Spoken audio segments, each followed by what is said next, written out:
Yeah, honestly, I've been working really hard to get back to full health, and I feel like probably over these last couple of weeks is when I've probably started feeling my best. Obviously, my ankle kind of. The moment she was drafted, everyone thought the franchise was saved, but nobody could have predicted that the most celebrated rookie in basketball history would be plotting an escape route just months into her professional career.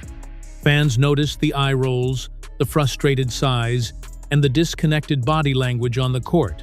But the real story was happening where the cameras couldn't reach. Whispers have been pouring out of the locker room about a fractured relationship that has completely deteriorated, leading to one of the most shocking power struggles the league has ever seen. It started as a dream scenario, a generational talent ready to elevate a struggling team to championship glory. But it quickly devolved into a toxic environment of clashing egos, alleged punishments, and a coaching staff that seemed completely unprepared for the phenomenon they had just inherited. People expected growing pains, but they didn't expect outright warfare between a star player and the people hired to guide her. The tension has reached an absolute boiling point, and the rumors circulating suggest that an explosive ultimatum has been delivered directly to the front office. But to understand how things got so unbelievably bad, so incredibly fast, you have to look at the very first moments she stepped onto the hardwood in a professional jersey. Indiana was supposed to be a basketball haven, a place where a Midwest prodigy could naturally transition into the ultimate professional icon. Instead, the reality of the situation hit like a freight train, exposing a deep-rooted organizational incompetence that no amount of sold-out arenas could hide. The hype surrounding her arrival was entirely unprecedented, bringing charter flights, massive television deals, and a level of global scrutiny the league had never experienced in its entire history. You would assume a franchise gifted this kind of golden ticket would do absolutely everything in their power to cater to her strengths, protect her at all costs, and build a system that allowed her to thrive immediately. But what played out on national television week after week was the exact opposite. It was a masterclass in mismanagement, a startling display of a traditional coaching staff desperately trying to force a revolutionary talent into an outdated, suffocating box. The disconnect wasn't just a minor bump in the road. It was a fundamental clash of basketball ideologies that threatened to derail the most lucrative career the sport had ever seen before it even truly began. And the very first signs of this catastrophic failure didn't start with the playbook. They started with how the team reacted when their superstar was physically attacked on the court. The transition from college to the pros is always brutal, but the physical punishment handed out to this particular rookie was entirely unprecedented, and it exposed a massive flaw in the team's leadership. Opposing teams weren't just playing tough defense. They were sending a message, utilizing aggressive traps, hard fouls, and relentless full-court pressure to rattle the newcomer. Veterans around the league felt disrespected by the media circus surrounding her, and they took that frustration out on her ribs, her ankles, and her jaw every single night. Everyone watching expected her team to rally around her, to establish an enforcer mentality, and to protect their golden ticket at all costs. In any other sport, if you take a cheap shot at the franchise player, the rest of the roster is clearing the bench to make sure it never happens again. Instead, fans were stunned by the coaching staff's bizarrely passive reaction to the nightly beatings. When controversial hits occurred, the head coach was often seen standing with her arms crossed, offering no fiery defense, no screaming at the officials, and no tactical adjustments to punish the aggressive defenses. There were moments where she was blatantly shoved to the hardwood well after the whistle, and the sideline remained entirely motionless. Post-game press conferences became incredibly awkward, with leadership offering generic statements about needing to be tougher, subtly shifting the blame onto the rookie for not adapting quickly enough to the professional physicality. This lack of vocal support felt like a massive betrayal to a player who was used to an environment where the entire program was built around mutual trust and fierce protection. The failure to shield her wasn't just a physical issue, it was a psychological one that planted the very first seeds of deep resentment. She was taking the hits for the entire league's financial growth, absorbing the jealousy of seasoned veterans, and looking over at a bench that seemed completely indifferent to her suffering. But the physical battering was only the tip of the iceberg, because a much deeper, more systemic problem was brewing every time they stepped on the court to run an offensive set. The real friction began in the playbook, where two entirely different basketball philosophies collided in a catastrophic way. On one side, you had a revolutionary guard whose entire identity was built on lightning-fast transitions, deep transition threes, and a free-flowing offense that trusted her elite court vision and improvisational genius. She didn't just play the game, she manipulated it, seeing passing lanes and scoring angles that nobody else in the building could comprehend. On the other side, you had a head coach deeply rooted in an old-school, grinded-out, defensively rigid system that demanded slow, half-court sets and heavy structural control. It was like putting a Ferrari engine into a tractor and wondering why it wasn't winning races on the track. Night after night, viewers watched in complete disbelief as the offense devolved into a stagnant mess, with the ball routinely taken out of the rookie's hands during crucial possessions. Play calls from the sideline seemed designed to restrict her rather than unleash her, leading to incredibly frustrating sequences where she was forced to stand in the corner as a decoy while less efficient players forced bad shots. The frustration was impossible to hide, manifesting in thrown-up hands, shaking heads, and icy glares directed at the bench after broken plays. Basketball analysts began tearing the coaching strategy apart on national television, pointing out that the staff was failing entirely to utilize the greatest offensive weapon they had ever been given. Every time the pace quickened and the rookie tried to push the tempo, a timeout would be called, stopping the momentum dead in its tracks just to set up a grinding, incredibly predictable half-court play. The disconnect was glaring, and it was only a matter of time before the silent frustration transformed into vocal outrage. She wasn't just dealing with growing pains, she was dealing with a systematic suppression of the very skills that made her a global phenomenon.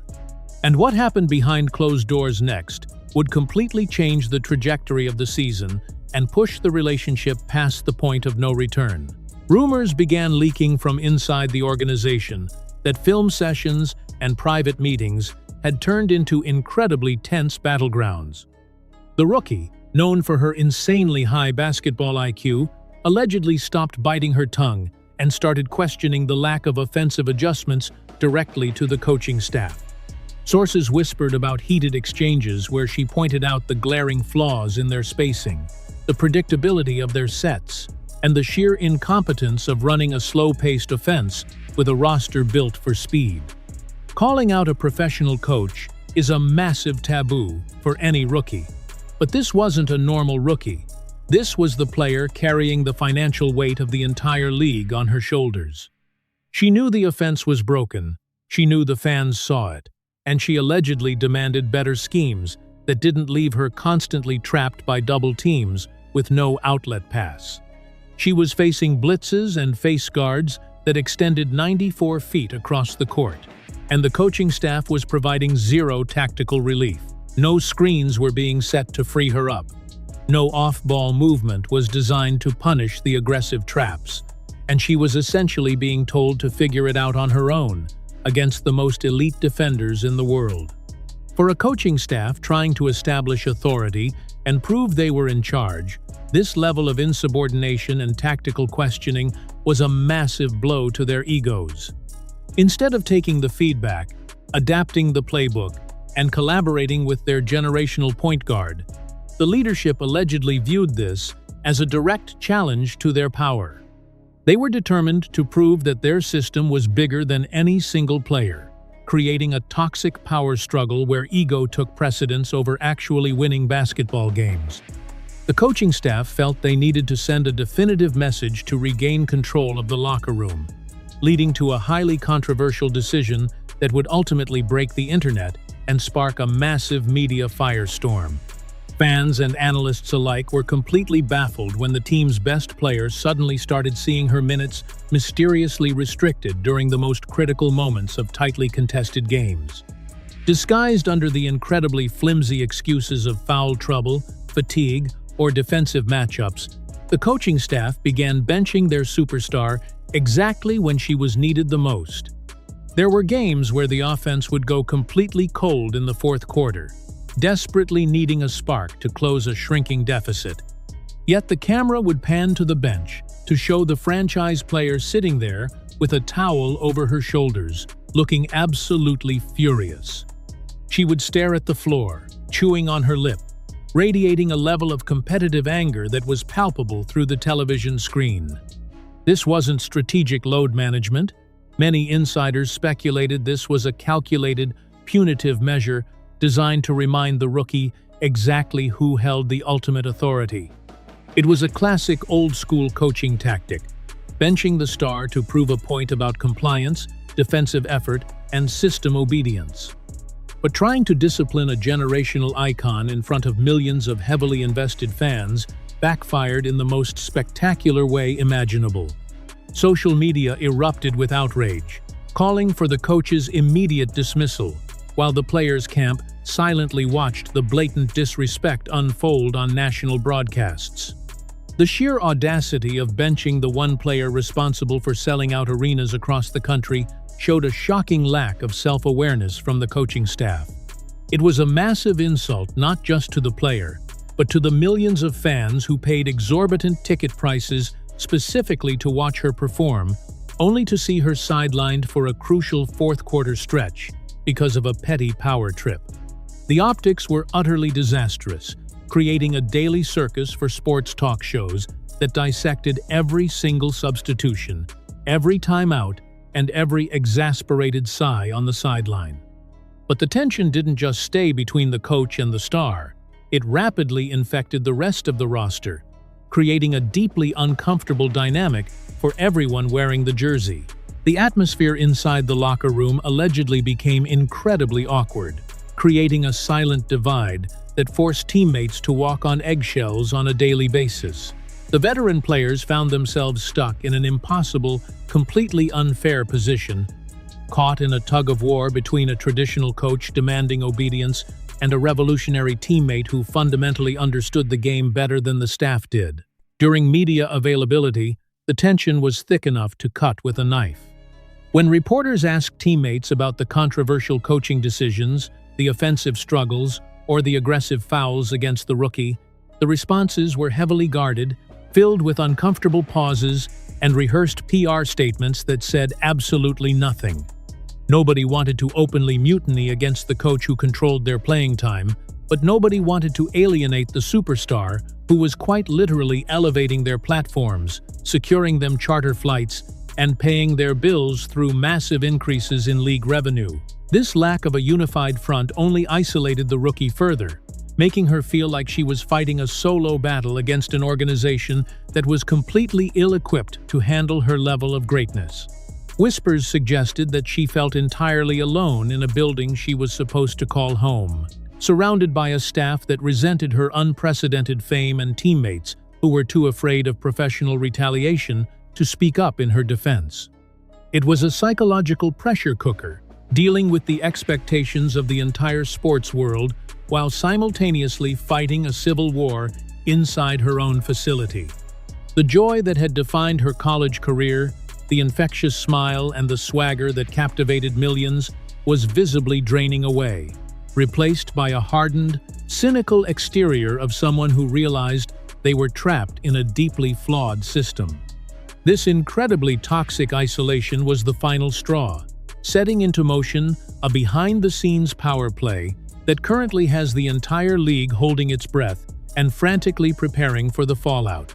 Behind the scenes, the players' extremely powerful representation allegedly stepped in, realizing that their client's career trajectory, mental health, and multi-million-dollar brand could not afford to be permanently tied to an incompetent, highly restrictive environment.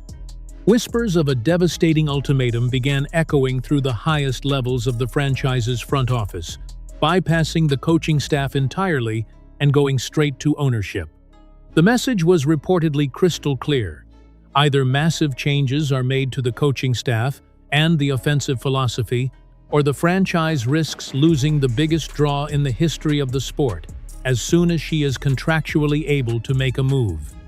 The leverage she holds is absolutely astronomical and virtually unprecedented for a first-year player in any professional sports league.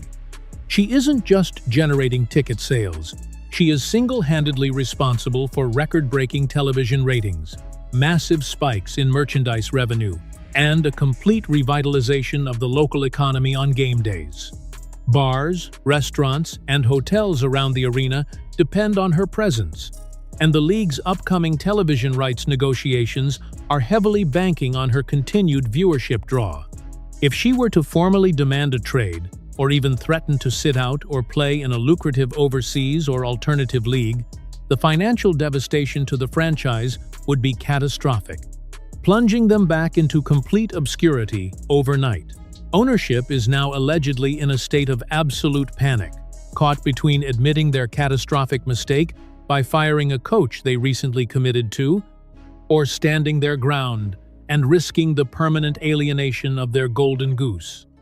The general manager who built the current roster is facing immense pressure from all sides, realizing that traditional team-building rules simply do not apply when you draft a cultural phenomenon. You don't ask a player of this magnitude to fit your culture. You build the entire culture around the player.